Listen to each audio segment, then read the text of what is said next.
up a seat to the bar and join us for another episode of McAnally's Pubcast, a podcast exploring the fun and fantastical mind of Jim Butcher's The Dresden Files series. Hosts Tansen, Jess, and Maggie bring you another round of literary analysis on this immense, immersive, and colorful environment inhabited by Harry Dresden, the world's only licensed private investigator and professional wizard.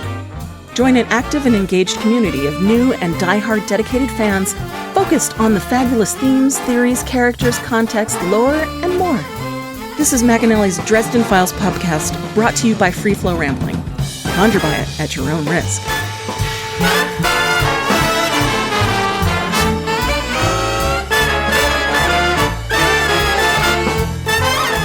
Welcome to the McAnally's Pubcast, brought to you by Free Flow Rambling. This is episode 18.1, Magical Lemon Juice, where we are covering the novel White Knight. My name is Tansen, and I'm joined by Maggie. Hello. And Jess. Improvident. A formal word used to describe something that does not foresee or provide for the future, especially with regard to money. It's like not having foresight.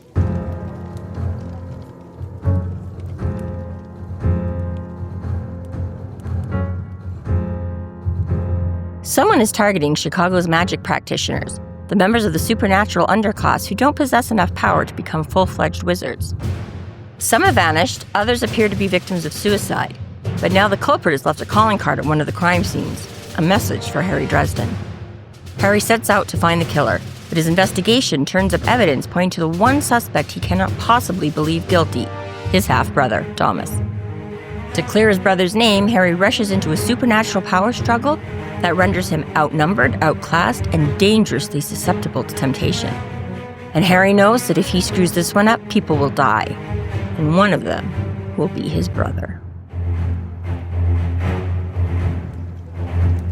Didn't bother to read this summary. I figured I'd wait until today because I can't remember this book for shit. And it wasn't until I got to chapter 3 that I was like, okay, I think I remember this, but I actually think I'm confusing it with a short story. That's hilarious. Yeah, mine's still a blank slate. I can remember all the parts with Thomas, but I don't remember the actual plot of this book at all. We have two Tansens this novel. Yeah, we do. I really don't remember anything at all. And I'll read it all like in another week, but... Yeah, I was going to say, I'm sure more of it will come back to you as you start getting into it and a couple other people pop up and then you might be like, oh yeah, right. I don't know, it's kind of fun being the, I don't know. It's so exciting. It's like I almost considered it. I was like, should I not read ahead for this one book? Because I have no idea. I can't even think of a single plot point at all outside of the Thomas's job. Now, Proven Guilty was set in July 2006. We are now almost a year later in May 2007. Right. Does mention 1 year for... So he's last year when this... training up Molly for about a year. Murphy's been demoted for about a year. What year did this come out? What's our time frame or cultural... You said 2006, so this is 2007? This should be 2007 it was published, assuming. What month? July 2006 to what? May 2007. May, so 10 months. Yeah, published. It was published in April 2007. It was published 1 month before it happened. Whoa. Time travel theory. Butcher. Psychic. Whoa. Can't do that no more. Joey Lawrence. It's just 12 months opens up and he's like, 12 months and 10 years.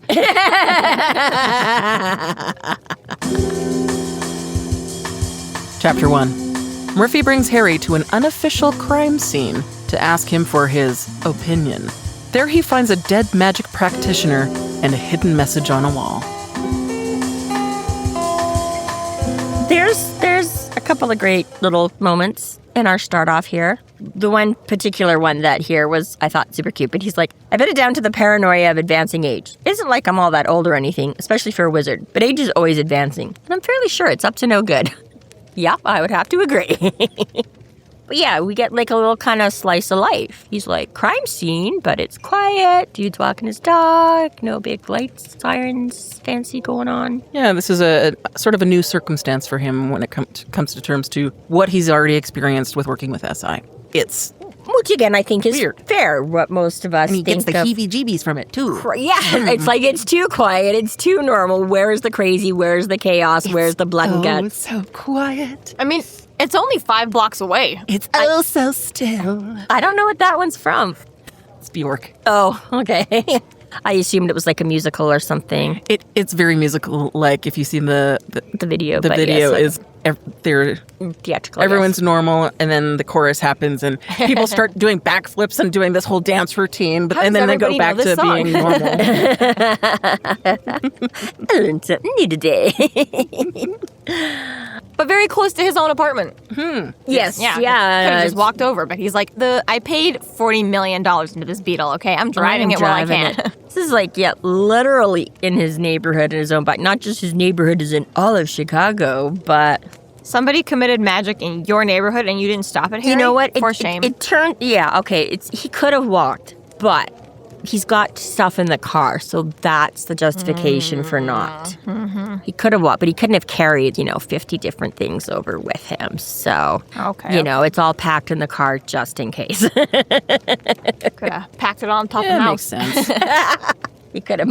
Gotta use it while I got it. Gotta use it while I got it. Mouse doesn't have just like a little wagon behind. My Mouse has like sort of like a miniature covered wagon. A little caravan that he pulls behind him too. Yeah, Shetland pony size little car that he just... Mouse in his side hustle when Harry doesn't need him.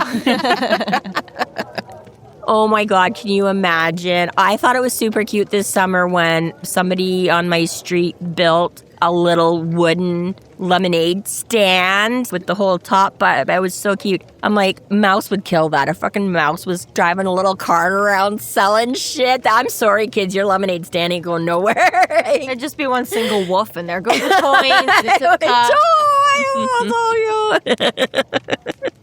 Oh, man. So he meets Murphy at this sort of little bit rundown apartment. Which makes sense, because it's Harry's neighborhood. Yeah. A little rundown just like Harry's place. Harry has the misfortune of mistitling Murphy. Ooh, who is no longer a lieutenant. We're confirmed that she did, in fact, get demoted to sergeant. And again, I get this, and it's not necessarily a wrong thing, because I'm sure I would do this, but it's just slightly, I'm like, really? After a year, you're still forgetting and calling her? I mean, if he's not called to many, okay, so we see that, we've read that there's restructuring, there's no budget for consultation. So he's busy with Molly. Yeah, he's busy with Molly. He probably hasn't been called. I get that she may not, and again, official circumstances. And I understand that because, again, a lot of this little stuff, SI is now equipped because Harry's given them the tools to handle it on their own. I'm just thinking that, I mean, they are friends, right? They might not hang out all the time because they're both very busy professionals kind of a thing. But I just, like, again, and you know what? It is entirely... Harry's bad about maintaining friendships. Honestly, the only one he is good at is because the alphas bully him into game night. That's really the only one. Yeah. And it's all one-sided. They have to do all the effort. And maybe... Harry has problems with object permanence, including people. He's like, who? Oh, shit. Oh, shit.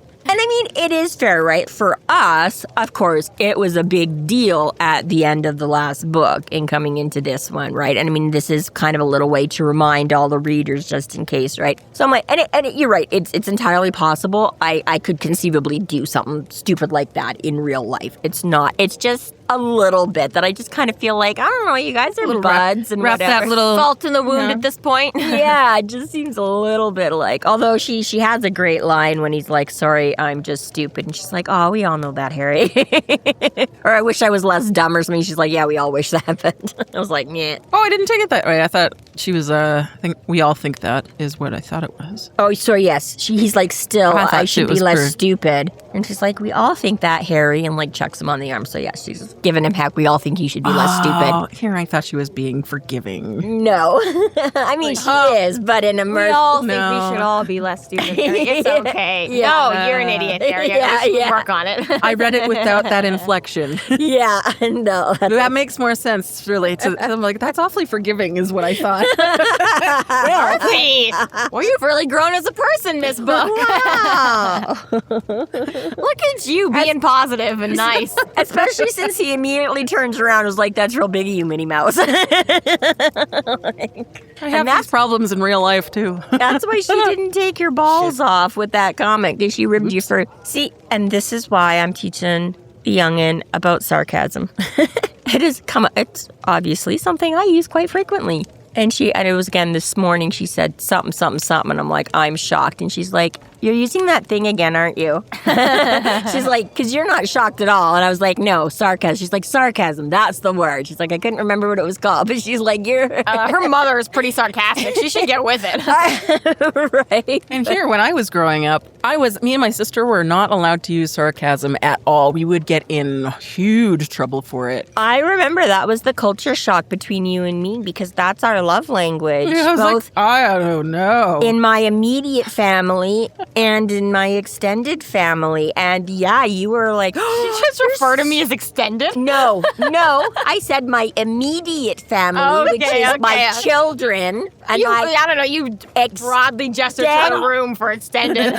You missed the gesture between us. I said my immediate family and my extended, which is my brothers and sisters and cousins and nephews and nieces and that. I thought you were like my real family when I was a kid and had parents and siblings. Not this that's now the I have now. Yeah, that used to be my immediate family. That's now my extended family because you are now my immediate family. But yes, very much are, yes. And I do remember that a lot. You always being like, my mom always said that was like so rude. And I was like, that's how we show affection. Yeah, I know. She always explained it as that it was using humor to express anger that you weren't willing to actually just be truthful with.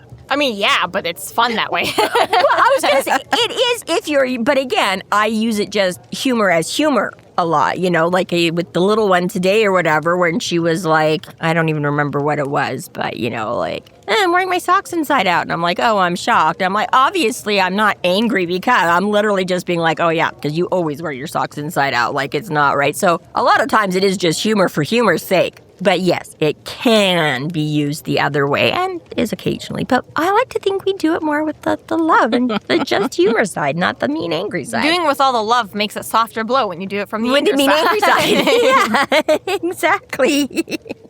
So yes. Yeah, let's do. But anyways, yes, we do have that quick reminder that she did indeed. And we get a little quick overview on how that is all going down, and that, yes, Stallings is holding things together on a shoestring budget. But that's why, I get Scotch tape. Murphy has this pride thing. It's been well established. We're now 9 books in. But this whole, no, I'm going to pay you myself. To a certain point, Murphy, you guys can just also be friends now. You can relax, okay? I guess that's when she calls him or shows up and asks him questions. I guess if she actually calls him out to come look at the scene, I guess that's this is but real fully work. Being, I don't have a budget to pay you, so I'm going to pay you from my personally reduced check. And Harry being like, okay, Murphy has her pride. I have to let this go. I'm like, yeah. I don't know. It's so weird, Harry. What are you going to do, honestly? Sometimes these consulting that you do, I don't think is worth it. Right, yeah, I don't know. I get, fine, bill you anyways because it's just government money, They were going to take those taxes anyways, but... Yes. Well, and again, like I say, he gets a little bit of awards, but that used to be his main source of income. So yeah, it did matter a lot more. It did matter to be called in and paid for all that consulting. Do you think he's getting paid more because he's apprenticing? Or if they're no, you put yourself in this position, go Probably. I was going to say that's a cute theory, and that would be nice, but I'm going to say no, because I don't, again, right, taking on your own apprentice, I don't think that's a paid position within the council. Which would make sense why almost none of them ever do it. But maybe if they made it a paid position, there'd be less warlocks, because they'd all be looking for an apprentice, because they'd be like, oh my god, depleted uranium is really expensive. That is also a really good point, and maybe somebody should suggest that at some point, because you're right, maybe some more of these guys people all around the world would be keeping an eye out to snap these guys up instead of just being like, oh, the council has to do it. Well, in fact, it used to be paid until Justin DeMorne went adopted 45 orphans, and now we don't pay because we don't want. Right? Yeah.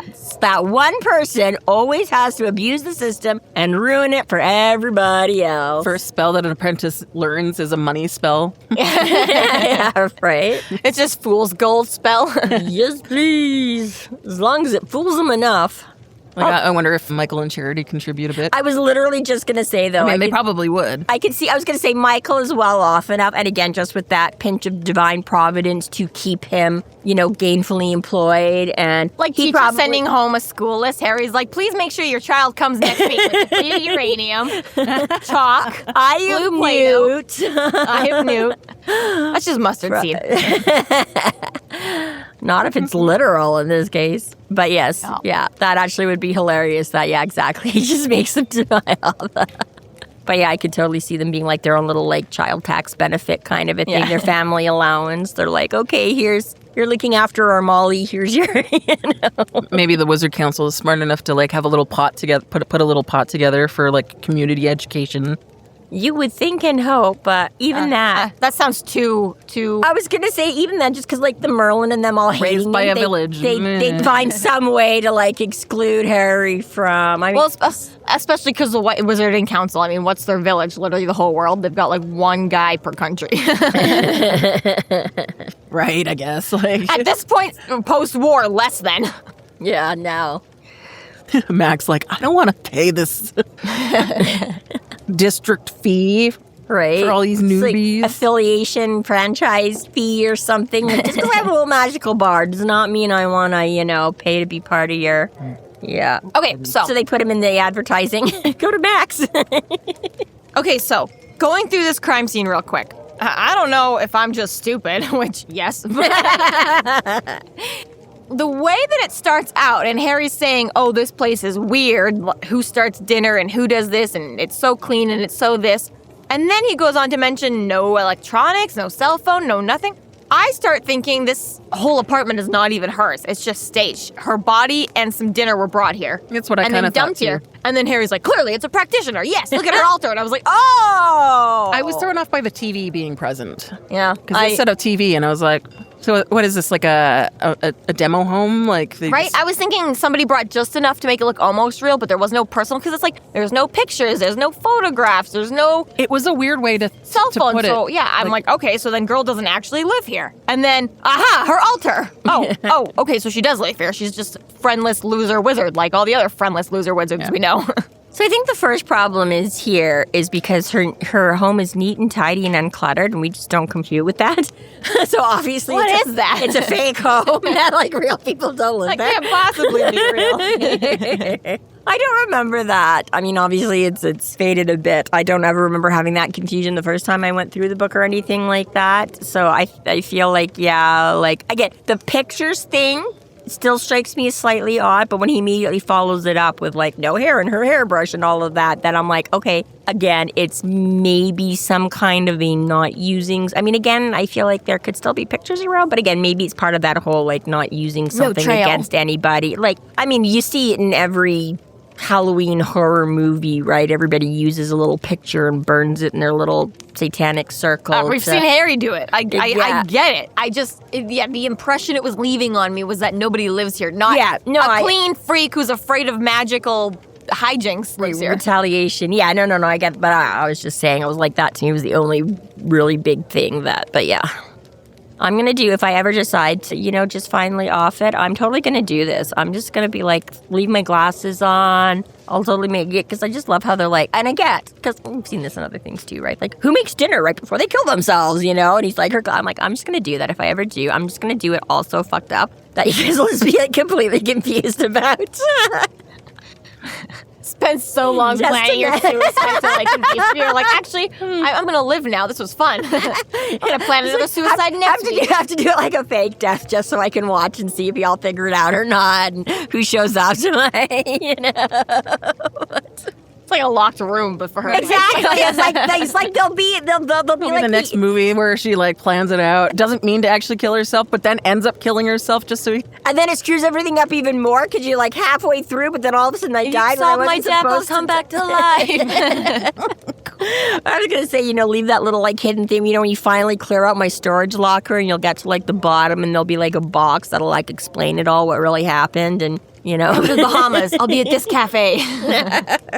Yeah, no, I made that same judgment when I read it, because it does say no pictures up anywhere I'm used, no family portraits, graduation shots, pictures of anyone at Disneyland. I added up some other things as I turned toward the second bedroom. No hair in the sink or bathroom trash can, no computers. She was a practitioner, I said quietly. Like, Oh, sure. Yeah, that's another option. Yeah. It doesn't, like, okay, I can kind of see with, like, no hair in the sink, she's clearly getting rid of her hair so nobody can use it against her. There's no computer because it gets fucked up by magic. Wouldn't she have a trash can? I'm not really sure. And maybe, like, okay, if she's got a small television and a stereo, why can't she take pictures? Yeah, well, and this is the thing, right? So Harry has said before, little thing, and again, if it's not like a super duper high-end new TV, her TV, because again, she doesn't have as much power as Harry does. She doesn't have as much magical. Like that's easy. I was going to say that's like the easiest thing to do is a picture. You could still keep like an old 35 mil kind of. You don't have to have a fancy if a TV works, new a camera definitely works. Yeah, it doesn't have to be a new digital one. So this is the, like I say, that was the same thing that was a little bit strange to me to have because so I'm like to be a fake out and just like to get rid of the fake out in the same page.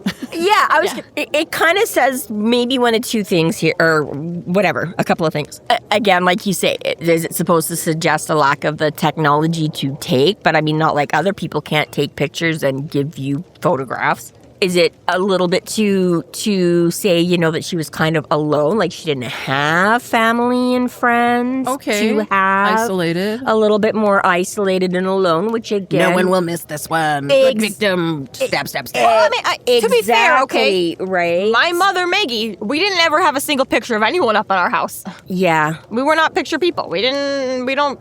And part of that was because we moved around a lot, and it was just one more thing to put up to just take back down again and then it was. Now I'm looking at it right now. I love going over to my sister's house where she has now like a huge wall full of the generations of stuff, right? Her kids and grandkids and us and stuff like that. Now I'm getting more. But part of that for me was always kind of a permanence thing. Yeah. Right? So maybe this girly pup only just moved in. She hasn't had time to use her hairbrush. But I was going to say, I could understand some of that with the picture thingy. There could be, or like you say, just not having them so that other people she knows that are magically inclined can't do voodoo with her. But like you say, the garbage can't, I get it. Okay, so she's not keeping any clippings around, no hair, no toenails, no dental floss with her DNA on it. But again, I'm like, you have to dispose of those things. So you're just walking it all out to the kitchen garbage? Are you putting it down the disposal you know what I mean? One of those burning things like candles. Keeping it very clean and emptying it very frequently or something. Or even, like you say, even having maybe like a tiny little brazier in there where she's burning all of her DNA, It's like, I don't have a garbage can. I just tiny burn incinerator. Yeah, exactly, But again, it's just, it's slightly almost reaching a little too far or something to set that stage to be. Because, I mean... Yes, exactly. That's why I didn't take practitioner, I thought. You need a fucking garbage in your bathroom. Yeah. But yes. Even that suicide note is so abrupt. I just can't take the pain. Bye. What pain? Okay. What are you afraid of? Who are you? Yeah, the fears, and then I just can't take the fear. I'm so tired of being afraid. There's nothing left. Yeah. Which, I mean, I guess if you know her, maybe it means something. But again, if you know her, then maybe you've got friends and family, and maybe you're not as alone. So if you're leaving this vague note to people who don't know you, you're not really telling them very much. Which is, why leave a note? I mean, I've never committed suicide. Maybe, leaving a goodbye note is just something that you feel compelled to do, but... It does seem to be the popular psychology. And again, I don't really know about total real life, but that seems to be a thing where, yes, most people will have their final say. A lot of people will leave some, again, even just for other people or whatever, right? No, I don't hate my kids. That's not why I did it. I love you guys, but 13th reason why. Last week. Yeah. But still, it's just, okay, I'm so tired of being afraid. There's nothing left. Forgive me, Janine. But yes, very quiet, very sort of solitary life. Obviously, like you say, just a clean upkept, but not affluent accommodations or anything like that. But yeah, the little discrepancies, why do you soak your dishes before you... I mean, again, if you're me, those dishes could have been in there for 3 weeks and you just haven't gotten to them yet. But yeah, why are you marinating dinner? Why would you lie down and leave your glasses on or something? If you're like, this is the end, you think, get comfortable. I don't know, whatever. Right. Lots of questionable. Just enough to be it doesn't seem quite right. So Harry finds her temple set up on a table with various magical tools, and he finds a misericord. I'm not sure how to say that. He finds a misericord laying in front of the shrine, pointing towards Janine's body, and can kind of sense some lingering energy on the wall. That always reminds me of the hospital where I was born, because I was misericordia, and that's all I can think every time I come across that word. Interesting. I know, right? She was born in the knife. I do like that he doesn't use his scythe this time.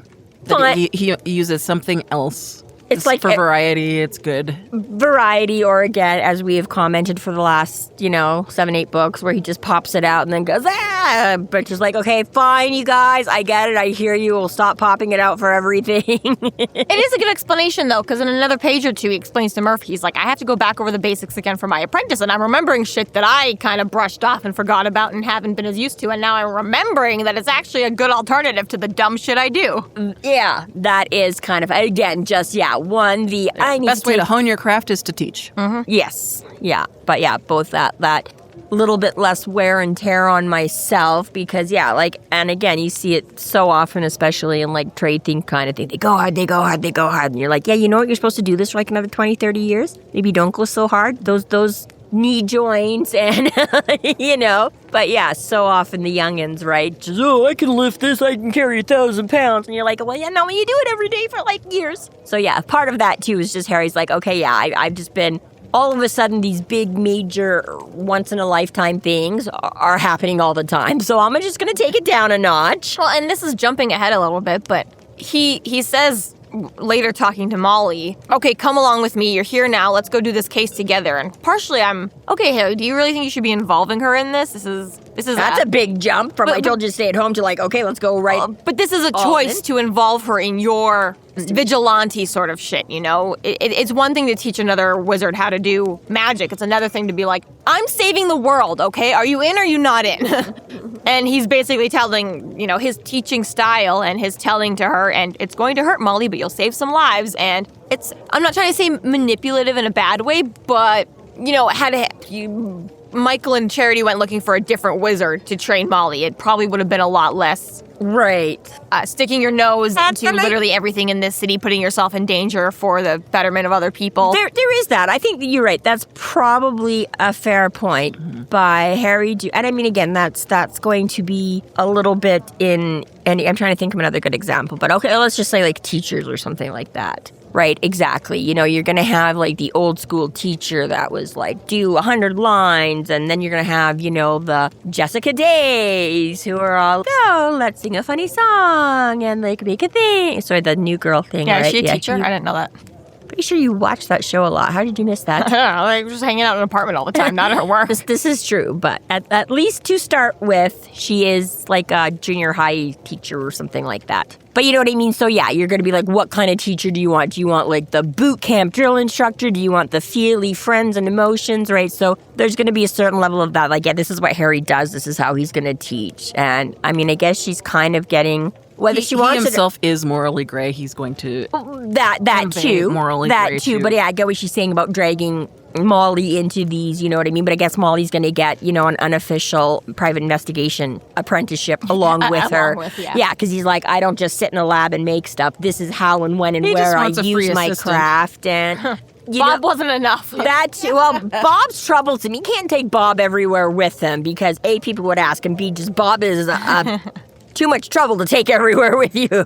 But yes, he's like, I can mold Molly. But, in fairness, really, that is what an apprentice is for, right? It's like, okay, you are the unpaid labor to do all this shit now that if I'm going to teach you, you're going to do the grunt work that... But yeah, it is a little... I agree, there's a small, but he does sort of kind of give her the... I mean, again... I just mean like, him going back to basics and doing his whatever is... Yeah. Fine and good and whatever, but I also think it's a little funny how he's... But, you're still going to do it my way, Molly. We go to crime scenes. So yes, he finds it really interesting that this special knife is pointing directly one way to the body and then the other way to this wall. So yeah, decides instead of like whipping out his sight and causing more psychic trauma, goes and gets his little tackle box, which is kind of cute. So he's going to use copper fillings to dust the area. So he uses the spell and he finds a quote on the wall, Exodus 22:18. Suffer not a witch to live. Okay, I understand for a lot of people that read the Bible and know scripture and whatever, you do memorize the ones that you think are most prevalent to your life or the ones you like the best or the most relatable, whatever. So I get, okay, talking about witch burnings, Harry's going to memorize that one. That's kind of relevant to his life. That's fine. It's like Thomas knowing love's the greatest. Exactly. Okay, fine. I'm willing to buy it, but it still makes me laugh. A book ago, you didn't know a really popular parable, but you have this one. Right, exactly. Yes, those moments where you're like, there wasn't somebody else to make this point. Like, okay, whatever, moving on.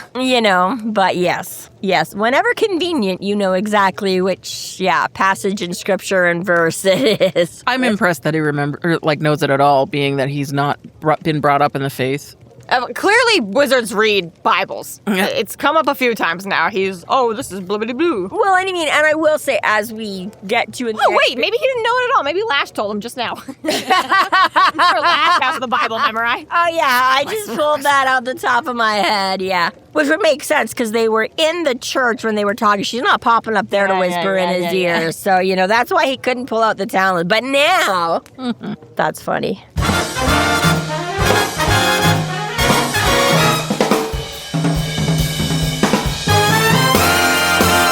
Thank you so much to our Patreon subscribers for your generous support. It's people like you who help us keep doing what we're doing. If you're not yet a Patreon subscriber, sign up today and get a fuck ton of bonus content, kick-ass merch, behind-the-scenes outtakes, and more. Sign up today at patreon.com/freeflowrambling.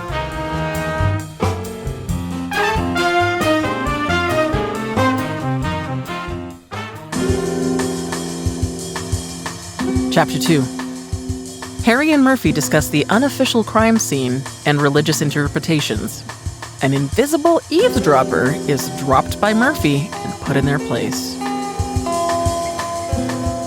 So right away, Harry's explaining the differences between Wiccans and witches and practitioners and practitioners? Practitioners. Yes. Explaining the difference between practitioners, et cetera, and how the Venn diagram is really wibbly, wobbly, wonky. Timey-wimey stuff. Yeah. I do kind of like this whole conversation. It is kind of right, because it starts off with her being, they just wrote with, which, first of all, I guess, kudos for you, Harry. I mean, I guess if you're in this line, I don't know that I would immediately thought straight to that and be like, they wrote with holy water. Okay. But yeah, it just starts this whole general kind of open, about not everybody, everybody's got traditions and, and I love how they kind of Murphy's well, that's so weird. And then he's like, ladies and gentlemen, we're gathered here today. And it's oh, okay, yeah, you're right. Everything is a rite and a tradition and a... Well, and it's a reminder that just because Harry uses magic in a sort of more scientific sort of application, it doesn't mean that all magic practitioners don't, and that there is a spiritual aspect to it. And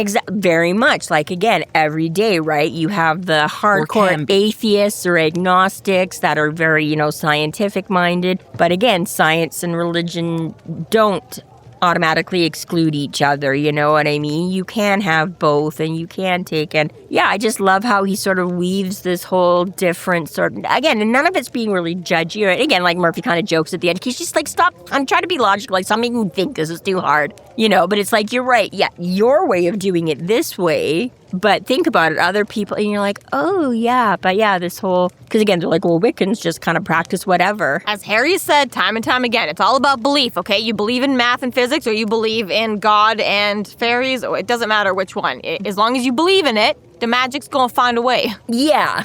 So I just found it kind of a cool conversation and just a kind of neat little exploration of stuff. Harry is secretly actually really into quantum physics.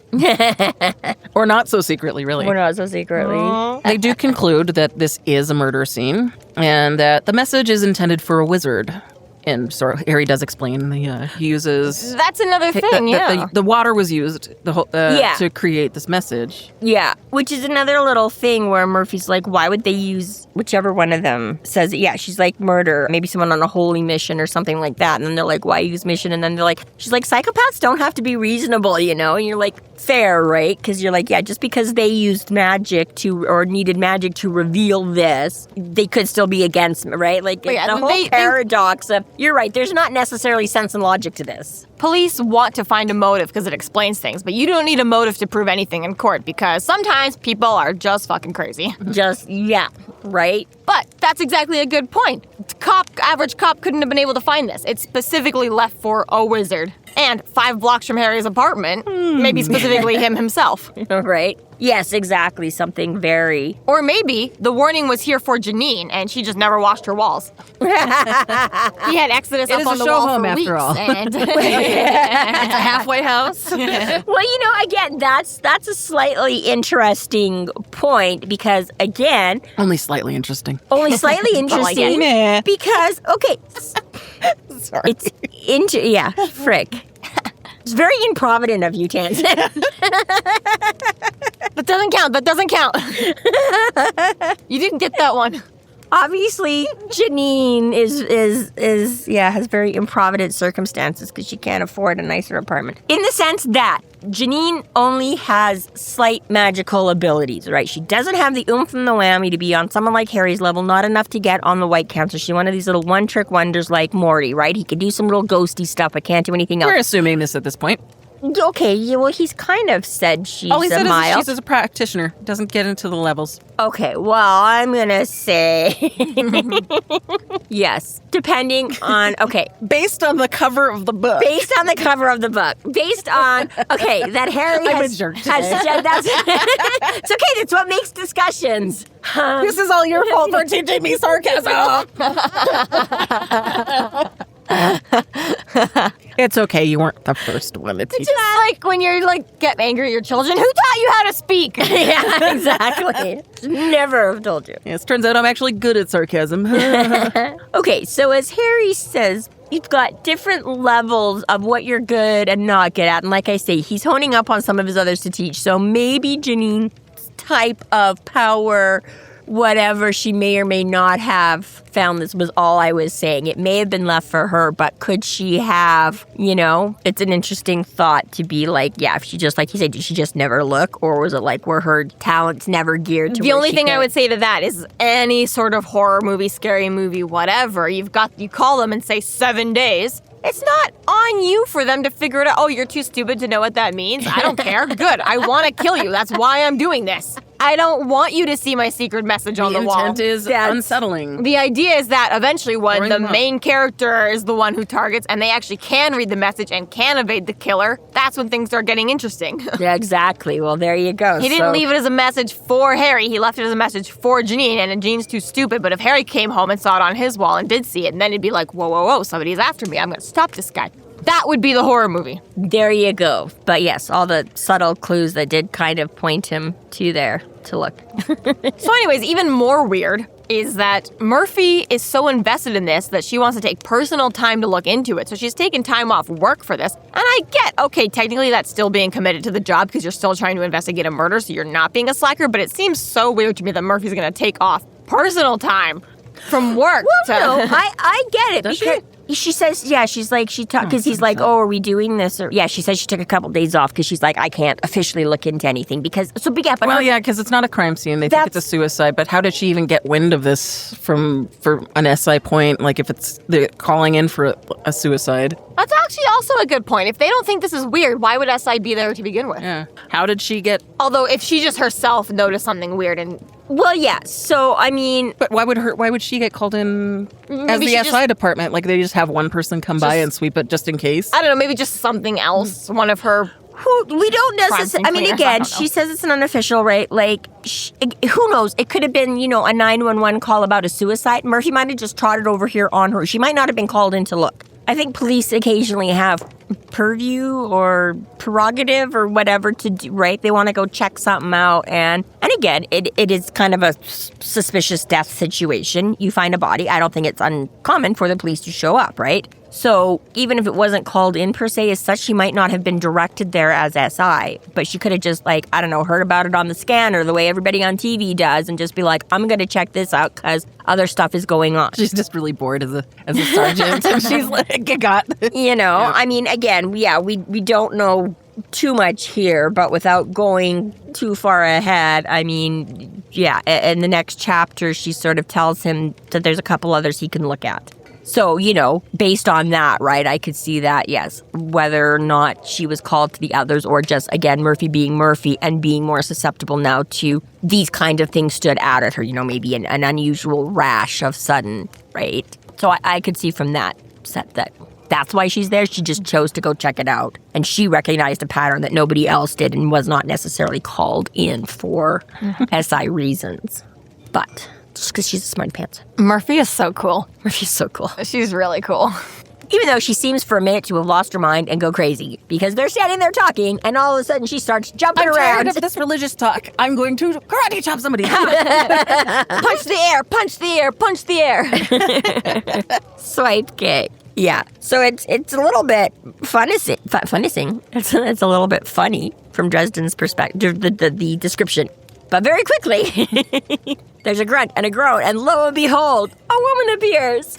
Of course it's Molly. Of course, it's Hi, Molly. It's like, I'm not so surprised. Yeah. It actually is a fun way of reintroducing and being like, this is our new life now. Molly and Harry are working together, and here she is, breaking the rules. Harry, Molly is still a kid learning how to do the things. She's still clever. She's still good. This was a fun little kick for me at the start of the book because, again, just because they mentioned it last book, you don't know where it's going to go or what. Molly could have been off scene all the time, just stuck at home studying. But boom, here we are, second chapter of the book, and not only has he been mentioning it, here she is, active apprenticing. I like Molly. And We get still to see has Molly. a problem with authority. Still a little bit of authority. Yeah, I love how she's like, please. And Murphy's just like, let me just twist your arm a little more. This is such a throwback to book 1, though, when Harry gets called to that hotel room for his very first case with Murphy on page, obviously. And, a couple of, deeper into the book, and Murphy's arresting Harry and throwing him in cuffs. What the fuck are you doing? Why do you know shit? What is? Yeah, this is, and it's so cute. He's like, oh, Murph, you remember my apprentice. And then she kind of, tilts to the side. She's like, oh, yeah, I didn't recognize her with the pink and blue hair. So Molly's got a little bit of a new look. Not huge. And on the account that you were invisible. And on account that you were invisible. All right, that. Right. So, so Molly gets a pretty good rude away. So Harry's like, you need to apologize. She's like, sorry, Harry's like, not me, dumbass. It's not my crime scene. And she's like, whatever, like it matters. And then, boom, immediately. I'm really kind of glad that they just did that they did that and sort of cut her off of being that asshole. Yeah. Right away. Just stop that. Yeah. And it's kind Because of... if you keep Molly hating off authority the entire time, then it's just going to get her character will just real old, fast. Yeah, just suck. Just an annoying, And it's good to the point that you get it because we see a lot of that in Harry, right? And it's a fun way to do it too. And it's a fun, but the point is, Harry's been through his shit. Like, again, Molly's had a little bit, but Harry went through, Harry's an orphan. I don't know if y'all know, but apparently that's a tough life. And then his adopted dad was all kinds of weird. And then at 16, he basically had to man up, go through a murder trial, and figure out how to write. Nobody knows. Right? It's just really funny to refer to Justin Dumont as his adopted dad. It's not wrong, but it's also not I don't know that he'd like that. No. I mean, it was very wrong, but... Don't call me daddy. But that's it, is Molly hasn't had that, right? Harry literally had to sort of the grow up fast kind of deal and very high stakes situations, right? Molly is still just a kid who kind of left home sort of a little bit last year, right? It's a year later. She's only 18. It's like, you're still being a dumbass kid. You went through a little bit. You got a little taste of the real world last year because you got You think you know what trauma is. Yeah, exactly, right? You dipped your toe in. You got into a bad place. But It's again, not a competition.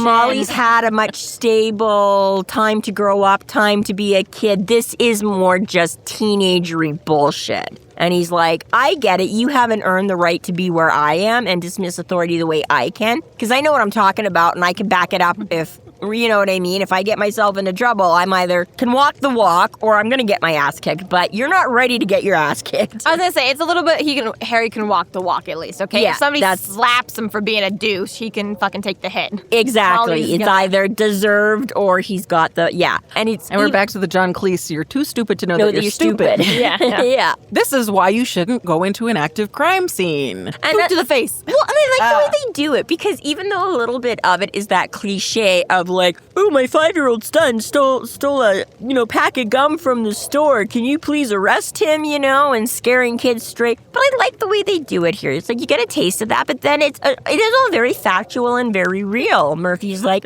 were you wearing teamwork? Like, just so good. Yeah. The way they play, where Dresden's just like lets it happen. And again, like, and then they both knew completely too, and they say why they both knew. Like, God, how knowing without Yeah. That is the some floorboards seamless creaked. teamwork. I smelled your deodorant. The air shifted.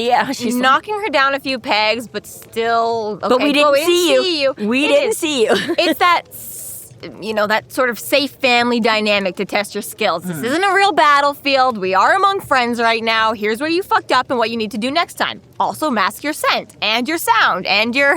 Yeah, yes. You know what? This part of it was really, really good. You got one really sense down. well. The other 4. Yeah, exactly. I wonder if you could mask yourself so well that fingerprints wouldn't come up. You're like, I'm just so misty. That would be a whole other. I think that's getting into a whole other world. That I don't know. You'd almost have to be like kinetic. Just don't touch it then at all. Just move it with your mind. But yes, I like that bit where she's going and she's like, whatever, and he lets Murphy take it, like, where explain just how, like, where she's like, and Murphy's just like, fuck you, bitch. I will, start. And when she still doesn't think it's quite real, you know what I mean? He's like, it's okay, your juvie record is sealed. I'm sure you'll, you know what I mean? Just the way they lay it all out, where for a second Molly is like, kid, no. If we decide to go through with this, you are really real. This isn't just for show. Yeah. 1 to 3 months in jail. What's the problem? Yeah, right? Again, just so casual. Oh, I'll see you in like 1 to 3. And yeah, finally, okay. Yeah, so apologize to the right people and realize, it's not just you're dicking around. Real world consequences, Molly. Well, you said it wasn't a crime scene. Unfortunately, she does eventually get it, thank God. She does, and she takes it with grace, is the other thing. That's true. She's not whiny. She is like, oh. She means well. She just wants to help. Yeah. Which is more to the point of involving her in Harry's PI life seems a little bit like forced repentance, too. Like, you caused crime scenes, Molly. Now you get to like solve them. Yeah. But, I get a little bit of, you okay? You think you're big enough to see this? Let's go. And then be like, ooh, once again, right? You thought, you guys are I'm just following me around. I'm not doing anything you said it. You're not looking at all the other levels to this because you don't know they're there. So you know what? Fine. Come with me. Let's see what some of these other levels are. And then you could be like, oh, I don't want to know that. That's really too much. has a problem with understanding consequences, and these are great steps for her to learn. Great. Because, and again, Harry makes that very good point yet again. He's like, you can't afford to. Right? This is why. This is partly how you got it. You sort of saw some consequences and did it anyways. But again, you didn't understand the full ramification. And you're still... So yeah. So it just so happens that, because Molly's with them and they're going to go check out some polka. Fine. You want to be here? She gets an invite. You want to be here? Let's go. So very hurt to you. But studying's boring. I don't want to. This concludes our episode 18.1. Magical Lemon Juice. Thank you for listening. You can find us online at freeflowrambling.com and McAnally's.ca. There we have links to our other podcasts, social media, and other fun tidbits. Please subscribe if you like what you're hearing, and please consider supporting us through Patreon to keep the magic alive and to see more content. We are Free Flow Rambling. Conjure by it at your own risk.